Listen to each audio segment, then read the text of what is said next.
आप सभी को मेरा प्यार भरा नमस्कार। एक बार फिर से आप सभी का मेरे YouTube चैनल पर स्वागत है। आज जो मैं टॉपिक लेकर आई हूँ, विषय लेकर आई हूँ, वो है ग्रेड 10 के स्टूडेंट्स के लिए जिनके पास कोर्स बी हिंदी है। वहाँ से जो है पाठ 1 पद्य खंड कबीर की साखी, उसका जो है शब्दार्थ और भावार्थ मैं आपको करवाने जा रही हूँ। ऐसी बाणी बोलिए मन का आपा खोई, अपना तन शीतल करे औरन को सुख होई। बाणी बोली, मन कापा, मन का अहंकार, खोई त्याग करना, शीतल ठंडा अच्छा, परंतु साखी के संदर्भ में हम जो है इसका प्रयोग करेंगे शांत या स्वस्थ। औरन दूसरों को, होई होना। कबीरदास जी का कहना है कि हे मनुष्य, हमें जो है अपने मन का अहंकार, मन कापा, अपने मन का अहंकार त्याग कर ऐसी बाणी बोली, ऐसी बोली बोलनी चाहिए जिससे हमारा तन मन शांत रहे, स्वस्थ रहे और औरन को सुख और दूसरों को भी कष्ट ना हो, अर्थात दूसरों को भी सुख की प्राप्ति हो। कहने का भाव यह है कि हमें ऐसे कटु वचन नहीं बोलने चाहिए जिससे सुनने वाले को जो है किसी भी प्रकार का कष्ट हो। आपको जो है पद्यांश पर आधारित प्रश्न उत्तर 5 अंक के लिए परीक्षा में आते हैं। वो बहुविकल्पी प्रश्न के रूप में होंगे, यानी मल्टीपल चॉइस के रूप में होंगे।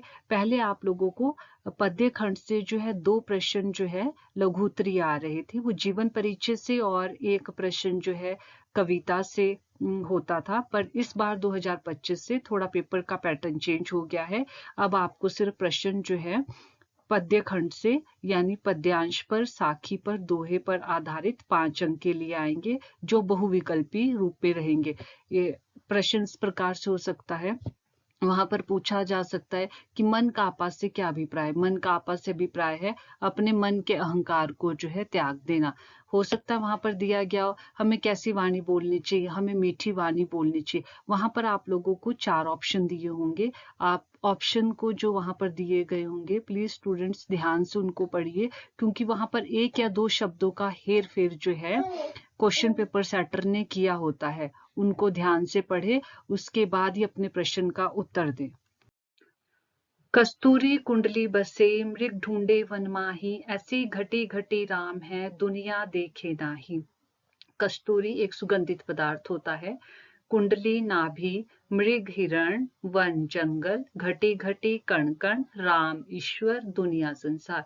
कबीरदास जी का कहना है कि जिस प्रकार एक हिरण कस्तूरी नामक सुगंधित पदार्थ की खुशबू को पूरे जंगल में ढूंढता फिरता है, जबकि वह सुगंध उसी की नाभि में विद्यमान होती है, परंतु वो इस बात से बेखबर होता है, उसी प्रकार इस संसार के कण कण में ईश्वर विद्यमान है और मनुष्य इस बात से बेखबर होकर ईश्वर को तीर्थ स्थानों, मंदिरों, मस्जिदों, देवालयों इत्यादि में ढूंढता फिरता है।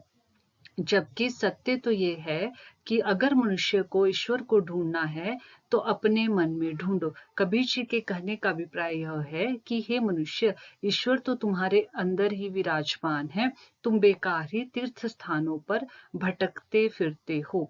आप लोगों से प्रश्न आ सकता है, पद्यांश पर आधारित आपको एक साखी दी गई होगी, वहां पर कस्तूरी क्या होती है। कस्तूरी एक सुगंधित पदार्थ होता है। मृग पूरे जंगल में किसकी सुगंध को ढूंढता फिरता है, तो आपने याद रखना कस्तूरी नामक जो एक सुगंधित पदार्थ होता है उसकी सुगंध को ढूंढता फिरता है, और वो सुगंध कहाँ होती है, उसकी नाभि में विद्यमान होती है।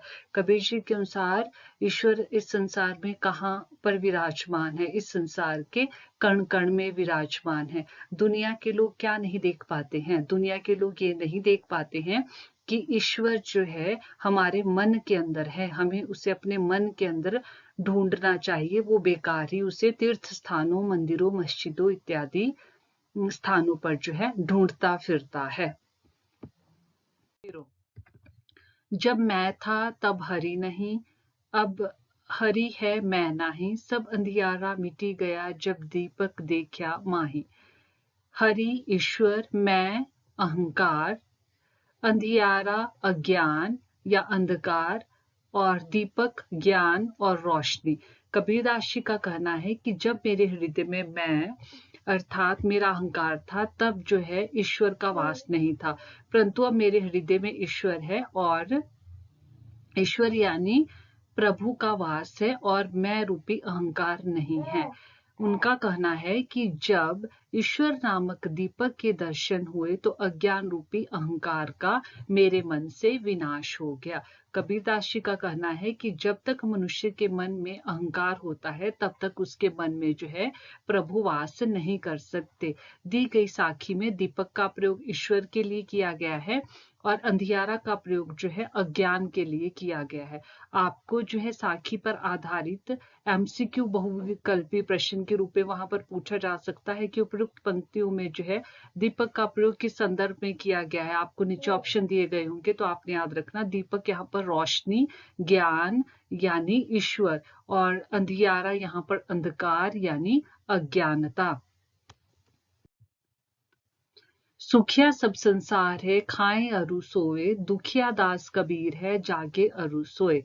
सुखिया सुखी, संसार दुनिया, अरु अज्ञान रूपी अंधकार, सोवे सोए हुए, दुखिया दुखी और रोवे रो रहे। कबीरदास जी का कहना है कि इस संसार के वो लोग सुखी है जो केवल खाने और सोने का काम करते हैं, यानी खाते हैं और खाने के बाद जो है सो जाते हैं। उन्हें जो है इस संसार में और किसी भी प्रकार की चिंता नहीं है। उनका कहना है दुखिया दास कबीर है कि सबसे दुखी व्यक्ति वो है जो प्रभु के वियोग में जो है पूरी रात जागता रहता है, उन्हें कहीं भी चैन नहीं मिलता। कबीरदास जी का कहना है कि संसार में जो प्रभु के वियोग में पूरी रात जागते रहते उन्हें कभी भी चैन नहीं मिलता और वो हमेशा जो है प्रभु को पाने की आशा में जो है खोए रहते हैं। आपसे यहाँ पर पूछा जा सकता है साखी पर आधारित है कि संसार में सबसे सुखी व्यक्ति कौन है, जो खाते और खाकर सो जाते हैं, और दुखी कौन है। कबीरदास जी अपने आप को और अपने जैसे ऐसे लोगों को दुखी मानते हैं जो ईश्वर के वियोग में पूरी पूरी रात जागते रहते हैं और पूरा जीवन इसी उम्मीद में बिता देते हैं कि उन्हें जो है कभी ना कभी ईश्वर के दर्शन होंगे। बिरह भुअंगम तन बसे मंतर ना लागे कोई, राम वियोगी ना जीवे जीवे तो बौरा होय।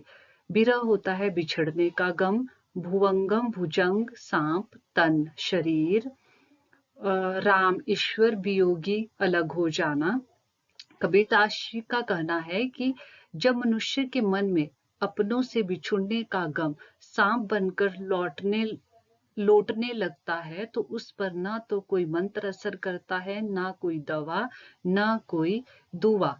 कहने का अभिप्राय यह है कि मनुष्य जब इस संसार में जन्म लेता है तो वो सांसारिक मोह माया में फंस जाता है, यानी वो रिश्तेदारी, ये मेरा अपना है, ये मेरा पराया है, इन सभी चक्करों में पड़ जाता है। और जब वो इनसे बिछुड़ता है, इनसे अलग होता है, तो इतना ज्यादा दुखी हो जाता है मानो उसके शरीर पर जो है सांप लौट रहा हो।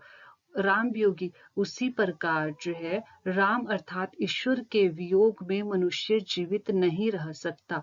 कबीर जी का अभिप्राय उन मनुष्यों से है कि जिन मनुष्यों को प्रभु भक्ति की लत लग जाती है या प्रभु भक्ति की लगन लग जाती है, अगर उन्हें अपने प्रभु से अलग कर दिया जाए तो वो उनके बिना नहीं जी पाते, और यदि वो जीते भी है तो उनकी ऐसी स्थिति जो है पागलों जैसी हो जाती है। तो वहां पर आपको प्रश्न आ सकता है, लघुत्तरीय प्रश्न, कि अपनों से बिछुड़ने का दुख मनुष्य को किस प्रकार लगता है। ऐसे लगता है मानो उसके शरीर पर जो है सांप लौट रहा हो, तो उस समय उस पर क्या असर नहीं करता, ना कोई मंत्र, ना कोई दवा, ना कोई दुआ।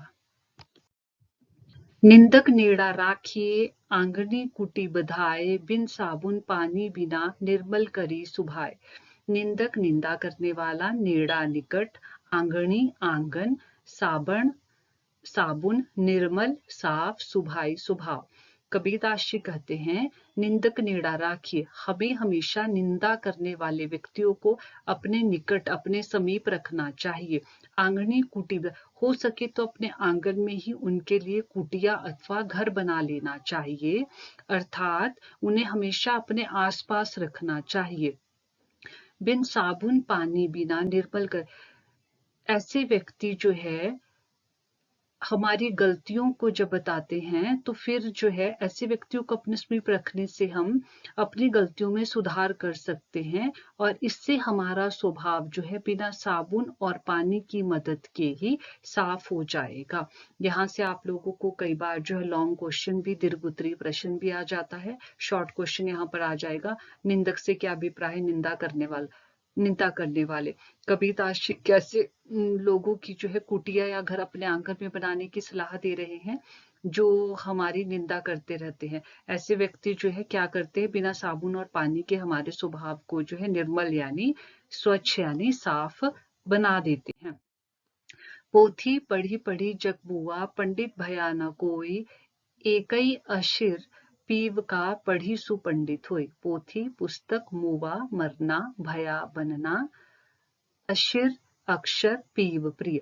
कबीरदास जी कहते हैं कि संसार में मोटी मोटी पुस्तकें यानी किताबें पढ़कर कई मनुष्य मर गए, परंतु कोई भी मनुष्य पंडित यानी ज्ञानी नहीं बन सका। यदि किसी व्यक्ति ने ईश्वर प्रेम का एक भी अक्षर पढ़ लिया होता तो वो पंडित बन जाता। अर्थात ईश्वर प्रेम ही एक सच है, इसे जानने वाला ही वास्तविक ज्ञानी है। कबीरदास जी के कहने का अभिप्राय यह है कि केवल मोटे मोटे ग्रंथों को पढ़ लेने से तुम जो है ज्ञानी नहीं बन सकते, तुम जो है ईश्वर के प्रिय नहीं बन सकते। अगर तुम्हें जो है ईश्वर रूपी ज्ञान की प्राप्ति हो जाए तब जो है तुम वास्तविक ज्ञानी कहलाओगे, न कि केवल इन मोटी मोटी पुस्तकों को पढ़ने से। पोथी से क्या अभिप्राय यहाँ पर जो है मोटी मोटी पुस्तकों या ग्रंथों से है। पंडित से अभिप्राय विद्वान से है। कैसे मनुष्य जो है विद्वान बन सकते हैं, जो ईश्वर रूपी ज्ञान को जो है ईश्वर रूपी सच्चाई को समझ लेते हैं, ऐसे मनुष्य जो है विद्वान बन जाते हैं या वास्तविक ज्ञानी जो है बन जाते हैं। हम घर जाल्या आपना, लिया मुराड़ा हाथी, अब घर जालो तास का, जे चले हमारे साथी। जाल्या जलाया, आपना अपना, मुराड़ा जलती हुई लकड़ी, जो आग की आधी जली हुई लकड़ी होती है आग से, यानी ज्ञान। जालऊं जलाऊं, तास का उसका। कबीरदास जी कहते हैं हम घर जाल्या अपना, कि उन्होंने अपने हाथों से अपना घर जला दिया है। और उनके कहने का अभिप्राय यह है कि उन्होंने मोह माया रूपी घर को जलाकर जो है ज्ञान प्राप्त कर लिया है। अब उनके हाथों में जलती हुई मशाल यानी वो आधी जली हुई लकड़ी यानी ज्ञान है, यानी उनको ज्ञान की प्राप्ति हो गई है। अब घर जालो तास का, अब वे उसका घर जलाएंगे। जे चले हमारे साथ, जो उनके साथ चलना चाहता है, अर्थात उसे भी मोह माया से मुक्त होना होगा जो ज्ञान प्राप्त करना चाहता है। तो यहाँ पर प्रश्न आ सकता है कि कबीरदास जी ने अपने घर को जो है किस प्रकार जला दिया है। ज्ञान रूपी मशाल हाथ में लेकर, ज्ञान रूपी मशाल को हाथ में लेकर अपने मोह माया रूपी घर को जला दिया है। अब वो किसका घर जलाना चाहते हैं, अब वो जो है मोह माया रूपी उसके घर को जलाना चाहते हैं जो उनके साथ जो है जीवन में आगे चलना चाहता है। आज के लिए इतना ही। मैं अगली वीडियो में जो है साखी पर आधारित दीर्घ उत्तरीय और लघु उत्तरीय प्रश्न आपको करवाऊंगी। अगर आप लोगों को मेरे वीडियोस पसंद आ रहे हैं तो प्लीज लाइक, शेयर और सब्सक्राइब करना ना भूलें। धन्यवाद।